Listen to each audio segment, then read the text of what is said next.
अपने लीडर्स की तरबियत हम कहानियों के ज़रिए करेंगे। तो हमारा पहला काम यह है कि हम कहानियों के बनने और सुनाए जाने के अमल की निगरानी करें। सिर्फ़ इन कहानियों का इंतखाब करें जिन्हें हम सही समझते हैं और बाकियों को मुस्तरद कर दें। हम अपनी दाइयों और माओं को कहेंगे कि ये मुंतखब कहानियाँ ही बच्चों को सुनाएं, ताकि इनके ज़रिए अपने बच्चों के जहनों और किरदारों को सही ढांचे में ढाल सकें। यह ज़हनी तरबियत जिस्मानी तरबियत से ज़्यादा अहम है। इस असूल के तहत हमें आज के दौर की कहानियों की बड़ी तादाद को मुस्तरद करना होगा। ये पैराग्राफ प्लेटो की किताब प्लेटोज़ रिपब्लिक से लिया गया है। यहाँ प्लेटो लीडर्स की तरबियत की बात कर रहा है। एक कहावत है जो नेटिव अमेरिकन से मंसूब की जाती है कि जो कहानी सुनाता है वो हुकूमत करता है। आपने ये बात नोट की होगी कि जो मुल्क जितनी बड़ी सुपर पावर होगा, इसकी फ़िल्म इंडस्ट्री भी उतनी ही मशहूर और बड़ी होगी। कहानियों में महारत और शोहरत रखना कितनी बड़ी बात है, आपको समझ आ रहा है? अमेरिका की फ़िल्म इंडस्ट्री कमाई के हिसाब से पहले नंबर पर है, फिर चाइना और इंडिया की। दुनिया के ताकतवर तरीन मुल्क फ़िल्म इंडस्ट्री को बढ़ाने में लगे हुए हैं। इंसान जब से बोलना जानता है उस वक्त से कहानी सुना रहा है, और इसलिए कहानियों का हमारी नफ्सियात से बहुत गहरा ताल्लुक़ है। इनका हम पे बहुत गहरा असर होता है। कहानियाँ दूसरों तक इन्फॉर्मेशन पहुँचाने का एक बेहतरीन ज़रिया है, क्योंकि ज़िंदगी के हर मामले और हर सबक को अपने तजर्बे के ज़रिए नहीं सीखा जा सकता। इसके लिए ज़िंदगी बहुत छोटी है। हमारा दिमाग जब किसी मामले या सूरत हाल में ज़ाती एक्सपीरियंस नहीं रखता, तो वो लाशऊरी तौर पर माशरे में मशहूर कहानियों की तरफ देखता है, ये जानने के लिए कि इस सूरत हाल में हमें क्या करना चाहिए और क्या मौक़िफ़ इख्तियार करना चाहिए। यही वजह है कि कहानी हमारी नफ्सियात का बहुत पुराना और बहुत अहम हिस्सा है। ये सारा मामला आपके लाशऊर में होता है, आपको पता भी नहीं चलता, और कहानियाँ आपके फ़ैसलों पर असरअंदाज हो रही होती हैं। यहाँ मैं ये बताऊँगा कि कैसे कहानियों की साइंस का इस्तेमाल किया जाता है और आप में क्या क्या गलत बिलीफ फैलाए जाते हैं। कहानी सुनते वक्त एक साइकोलॉजिकल इफ़ेक्ट होता है जिसे ट्रांसपोर्टेशन इफ़ेक्ट कहते हैं। इस पर वैसे तो बहुत सारा काम हुआ है, लेकिन इस पर सबसे ज़्यादा रिसर्च ग्रीन और ब्रॉक नामी 2 साइंटिस्ट्स ने की है। यह साइकोलॉजिकल इफ़ेक्ट, जिसका नाम ट्रांसपोर्टेशन इफ़ेक्ट है, इसके ज़रिए कहानी सुनने वाले का दिमाग कहानी की दुनिया में पहुंच जाता है और फिर सस्पेंशन ऑफ डिसबिलीफ होता है, यानी हम कहानी के ख़त्म होने तक कहानी की हर बात को सच मानकर चलते हैं, क्योंकि ऐसा किए बगैर हम कहानी को एंजॉय नहीं कर सकते। और इस तरह आपका दिमाग हाईजैक कर लिया जाता है और यहाँ से मसला शुरू हो जाता है। आपको पता होता है कि फ़िल्म का किरदार असली नहीं है, मगर आप हॉरर फिल्म के किरदार से कहते हैं कि अरे बेवकूफ़, इस कमरे में मत जाओ, मारी जाओगी, वहाँ कातिल मौजूद है।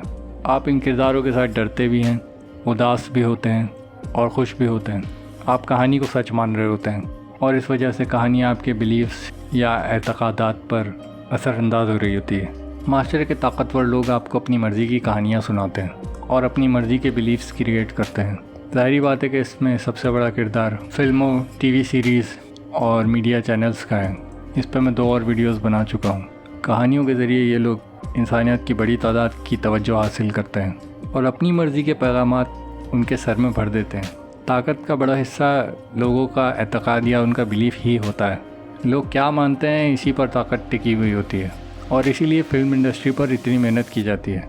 मिसाल के तौर पे हॉलीवुड की कहानियों के ज़रिए जो सबसे बड़ी बात फैलाई जाती है वो ये है कि दुनिया में कोई बड़ी मुसीबत आ जाए तो अमेरिका या अमेरिकन उसका हल निकालेगा। ख़ास तौर पर सफ़ेद फार्म शख्स हीरो होता है, चाहे एलियंस अटैक करें या कुदरती आफात आएँ या किसी बला का हमला हो या टेररिस्ट का मसला हो, बचाने वाला एक ही मुल्क है। इससे आम तौर पे ये सोच पैदा की जाती है कि अमेरिकन बहुत ताकतवर हैं, उनसे मुकाबला कोई नहीं कर सकता, जबकि असली दुनिया में अमेरिका कई बार बेसुर सामान लोगों से हार चुका है, कई महाजों पर नाकाम हो चुका है। इसके अलावा एक ताकतवर फिल्म इंडस्ट्री या टीवी इंडस्ट्री होने का फ़ायदा ये होता है कि दुनिया के हर वाक़े को आप अपनी मर्ज़ी का रंग दे सकते हैं, चाहे वो माजी में हुआ हो या हाल में मौजूद हो या मुस्तक़बिल में आने वाला कोई मामला हो। फिर जितनी बड़ी इंडस्ट्री उतने लोग उस कहानी को देखते हैं और उस कहानी को सच मानने वाले भी उतने ही ज़्यादा होते हैं। इस काम के लिए अवेलेबिलिटी बायस का भी इस्तेमाल किया जाता है, जिस पर मेरी अलग से वीडियो मौजूद है, इसको ज़रूर देखिएगा। अब कहानी की साइंस के बारे में बात कर लेते हैं। ट्रांसपोर्टेशन इफ़ेक्ट और सस्पेंशन ऑफ डिसबिलीफ की बात मैं पहले ही कर चुका हूँ। इसके ज़रिए आप कहानी की दुनिया में पहुँच जाते हैं और थोड़ी देर के लिए फ़ैसला कर लेते हैं कि हर बात को सच मानेंगे, क्योंकि ऐसा किए बगैर आप कहानी को एंजॉय नहीं कर सकते। उसके बाद मरहला आता है आइडेंटिफिकेशन का, यानी किसी कैरेक्टर की जिस्मानी या जहनी कैफियत के साथ ख़ुद को जोड़ लेना।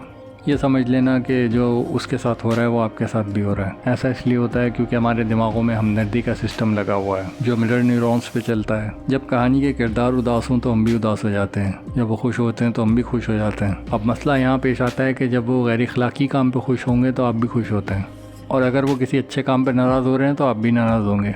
इसमें वो सारी फिल्में शामिल हैं जिसमें हीरो को स्मगलिंग करते हुए दिखाया जाता है, चोरियां करते हुए दिखाया जाता है। यहाँ तक कि रिसर्च से ये भी साबित हुआ है कि लोग किरदारों की खसूसियात भी अपनाने लग जाते हैं।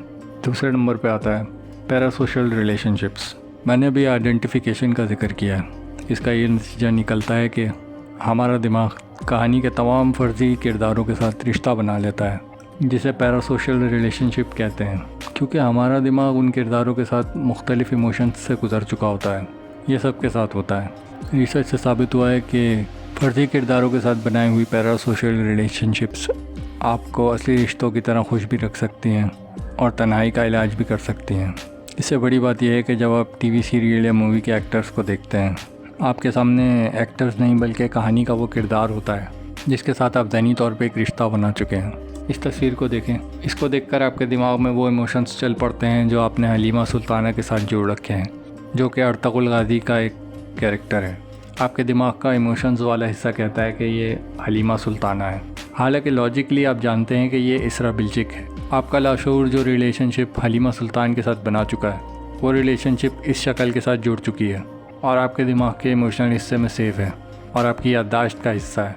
ये सारा मामला लाशऊरी तौर पर होता है, लेकिन इसका असर होता है। जब इसरा बिल्चिक की वेस्टर्न कपड़ों में तस्वीरें इंटरनेट पे सामने आईं तो बहुत से लोगों को बहुत बुरा लगा और वो उसके इंस्टाग्राम अकाउंट पर पहुंच गए, कमेंट करने लगे कि आपको ऐसे कपड़े नहीं पहनने चाहिए, या आपको सूट नहीं करता। अब चाहे आपका रिएक्शन इतना शदीद हो या ना हो, लेकिन आपके दिमाग में यही सब चल रहा होता है। इसका एक नतीजा ये भी निकलता है कि ये फ़र्ज़ी रिश्ते आपको असली रिश्तों से दूर कर देते हैं। इन किरदारों और इन एक्टर्स का आपकी ओपिनियंस पे असर होता है। सेल्स की फील्ड में सब ये जानते हैं, जब आपका दोस्त या रिश्तेदार किसी प्रोडक्ट को अच्छा कहेगा तो आप भी उस प्रोडक्ट को अच्छा समझेंगे और उसको ख़रीदने के आपके चांसेस बढ़ जाते हैं। और आपका दोस्त या कोई और करीबी रिश्तेदार आपको किसी चीज़ से रोकेगा या किसी प्रोडक्ट को बुरा कहेगा तो उस चीज़ को छोड़ने के भी आपके चांसेस बढ़ जाते हैं। आपका एतबार उस चीज़ से ख़त्म हो जाता है। इसलिए जब ये एक्टर्स आपसे कोई चीज़ ख़रीदने को बोलते हैं तो आप वो चीज़ ख़रीदते हैं, और जब ये एक्टर्स किसी चीज़ को बुरा कहते हैं तो आप भी उस चीज़ को बुरा समझने लगते हैं। ऐसे ही फिल्मों और ड्रामों के किरदारों के ज़रिए अच्छी या बुरी बातों को प्रमोट किया जाता है। आपको फ्रेंड्स के कैरेक्टर्स रेचल और रॉस दोनों पसंद है। फ्रेंड्स सीरियल में दिखाया है कि वो शादी से पहले औलाद पैदा कर लेते हैं। अब क्योंकि आपकी रॉस और रेचल के साथ बड़ी अच्छी फ़र्जी रिलेशनशिप है तो आपको ये बात बुरी नहीं लगती, चाहे वो किसी भी किस्म की हरकत करें। इसी तरीके पर अमल करके कई बुरे बिलीफ्स को फैलाया जाता है, जिसमें अबॉर्शन शामिल है, हम जिन्स परस्ती शामिल है, ट्रांसजेंडरिज्म शामिल है। इसी तरह मजहबी लोगों को बदनाम भी किया जाता है। फिर आता है एसिमिलेशन। एसिमिलेशन के मानी है कि ज़हनी तौर पर आप किसी ग्रुप का हिस्सा बन जाएं और आप उसकी खसूसियात अपनाने लग जाते हैं। ये भी कहानियों के ज़रिए किया जाता है। एक रिसर्च के मुताबिक वैम्पायर डायरीज़ नामी कहानियाँ पढ़ने से वैम्पायर डायरीज़ पढ़ने वाले लोग ये मानने लग जाते हैं कि शायद उनके दांत बाकी लोगों के मुकाबले में ज़्यादा लंबे हैं, क्योंकि वैम्पायर्स के दांत आम लोगों से मुख्तलिफ होते हैं। ऐसे ही हैरी पॉटर के पढ़ने वाले जादू के सच होने के इम्कान को मानने लग जाते हैं। इस तरह आप किसी कहानी में बताए गए माहौल और उसके अंदर मौजूद ग्रुप्स की खसूसियात को अपनाने लग जाते हैं। ये वो तरीका है जिसके ज़रिए लोग आइडेंटिफिकेशन, पैरासोशल रिलेशनशिप्स और असिमिलेशन का इस्तेमाल करके हर तरह के बिलीफ्स माशरे में फैलाते हैं। जैसे कि मैंने जिक्र किया, इसमें शादी से पहले औलाद पैदा करना, हम जिन्स परस्ती, ट्रांसजेंडरिज्म और मज़हब से नफ़रत शामिल है। इसी के ज़रिए किसी एक कौम को बुरा बनाया जाता है। तो हमें ख़ुद भी ख्याल रखना चाहिए कि हम किन कहानियों को देख रहे हैं, कौन सी कहानियाँ सुन रहे हैं, और हमें अपने इर्द गिर्द के लोगों को भी ऐसी कहानियों से बचाना चाहिए। वीडियो को लाइक कीजिएगा, चैनल को सब्सक्राइब कर लें और बेल आइकॉन पर क्लिक कर दें ताकि इस तरह की और वीडियोज़ आने पर आपको पता चल जाए। कमेंट ज़रूर कीजिएगा, इससे चैनल को बढ़ाने में मदद मिलती है। शुक्रिया।